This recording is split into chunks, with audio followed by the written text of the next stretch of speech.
Hey everyone, it's Brian Lynch. My amateur radio call sign is November Mike 7 Charlie. If you've seen my channel before, you've seen me sitting here with headphones on, numbers flashing all over my radio display, static coming through the speakers. Things look chaotic during a satellite pass, but there's actually some cool physics happening behind the madness. November Mike 7 Charlie calling CQ satellite, CQ satellite. November Mike 7 Charlie, this is Kilo Foxtrot 7, Sierra Lima Victor, Delta November 06. So today I want to explain exactly what's happening during a satellite pass. I'm going to explain why the signal becomes weak at the beginning and the end of a pass, why the frequency constantly changes, and I'll give you 3 more pro tips to help you understand what you're hearing during a satellite pass.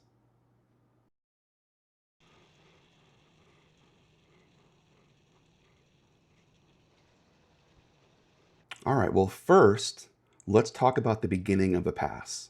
So you might notice the audio is fuzzy or weak when I first pick up the bird. This is due to something called slant range. So when the satellite first pops up over the horizon, it's physically much farther away from me than when it's directly overhead. So it's trying to push its radio signal through miles of thick atmosphere, trees, and buildings. But as it gets higher, the distance shrinks and the line of sight clears up.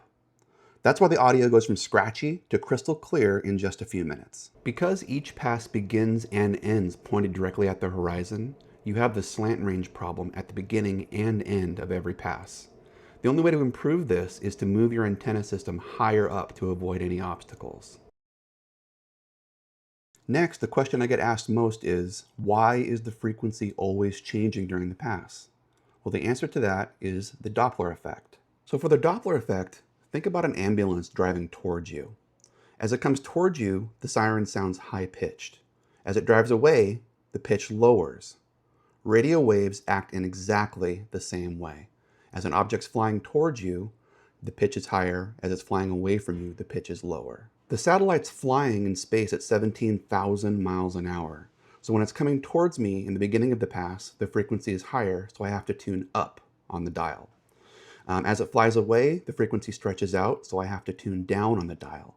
I'm essentially chasing the satellite to keep the voice sounding normal during the pass. And one of the coolest things about my setup is that we don't have to manually tune for Doppler. I use the SAT controller by CSN Technologies. It talks to the radio and tunes for Doppler across the entire length of the pass. Now that you know the basics of watching a satellite pass, here's 3 things to look out for in my videos. Tip number 1. If you hear audio fading in and fading back out again, that's called deep fading. The satellite is tumbling in space and its antenna is spinning. When my receiving antenna and the spacecraft antenna are aligned, the signal is strong.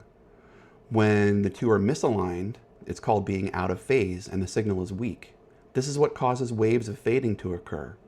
Reorienting the antenna or using a circularly polarized antenna can minimize any fading effects. So tip number 2 is full duplex. It's called the golden rule of satellite operation. You notice when I'm on these satellite passes, I'm always wearing headphones. I'm listening to my own voice coming down from the spacecraft. I'm not listening to local audio of my voice. This is called full duplex, being able to listen to the downlink while I'm transmitting into the uplink at the same time.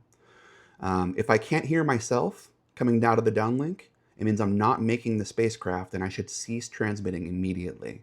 If I keep transmitting without being able to hear myself, I may just be stomping all over all the other users on the bird. Finally, tip number 3, the sweet spot, or time of closest approach, TCA. This is usually the middle of the video. The satellite's directly overhead, the signal is the strongest, and the Doppler shift is moving the fastest. If you've ever tried to listen in for the first time, this is the sweet spot to tune in and catch all the action. Hopefully that makes the chaos make a little more sense. If you have any other questions about the gear I'm using or about how to get started, drop a comment below. Thanks for watching. And 73, November Mike 7 Charlie, I'll be clear.